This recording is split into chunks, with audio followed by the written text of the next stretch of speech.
For most of us, this is a simple Chicago apartment building. For Lydia Rossi, it was a prison. He would climb into my mother's window and basically snatch me out of my apartment. So there was no getting away from this man. This man was Lydia's boyfriend. She was 14 years old, he was 18. Her mother was in no condition to care for her daughter. She was severely depressed, perhaps bipolar. She went from being this intelligent, very strong woman to being very feeble, being very vulnerable and weak.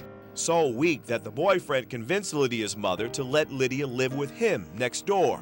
For 2 years, his abuse defied imagination. He locked her in the apartment, kept her from going to high school, and attacked her viciously. He would beat me well through the night, torture me. He tried to drown me. He choked me in front of a mirror and let me watch my face turn purple. Her life had begun with such promise. It started out normal nuclear family with mother, father, a brother, and me. But her father was a drunk, and he threatened to make Lydia a prostitute so he could buy alcohol. Lydia was 6. One day he tried to pull Lydia off a school bus so he could sell his daughter to another man. I ended up telling the school bus driver that he was the neighborhood pervert, and that ended that very quickly. So that was my father's exit from our family. The family was torn apart. Lydia's father was gone, so was her older brother, and Lydia's mother could not protect her daughter from a terrorizing boyfriend. Every time this guy put me through this agony, I used to run away from him, and he'd come right back to my mother's house, threaten to bang on the door, threaten to kick her door in, and she would let him take me out of her apartment, kicking and screaming. Lydia missed so much high school, her grades suffered, and she was demoted. Finally, an escape. She ran barefoot to this convenience store and called police. Soon after, Lydia arrived at the Mercy Home for Boys and Girls. Right away, she saw this was a real home.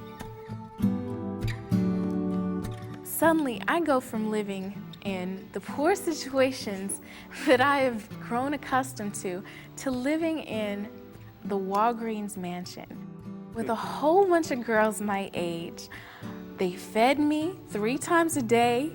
I was able to go to school again. I went to summer school. Lydia found the love and guidance she needed. Her grades improved so dramatically that she graduated on time. She began college and got a job at a computer firm. I'm very, very impressed with all that she's overcome, that she was able to excel the way that she did in our firm.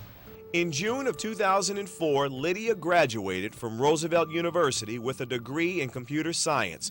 Her story is so remarkable that she was invited to speak at a lunch for the Mercy Home Leader Council. Everyone had their socks knocked off. She was smart, compelling, terrific kid, and before she even left, she had several job offers. For more than 117 years, for countless young people, the Mercy Home for Boys and Girls has been a port in the storm. Its door held open by Father Jim Close, a father in the truest sense. Well, now I'm sort of the old man around here, and I'm like grandpa. But these are my brothers and sisters, so why wouldn't I do whatever I can to treat them as though they were my own natural family? And in this family, a daughter, Lydia Rossi, enormously grateful to the Mercy Home for Boys and Girls and to all of you who supported. There's so many things that could have happened in my life to me if it hadn't been for Mercy. And I really believe to this day that they saved my life.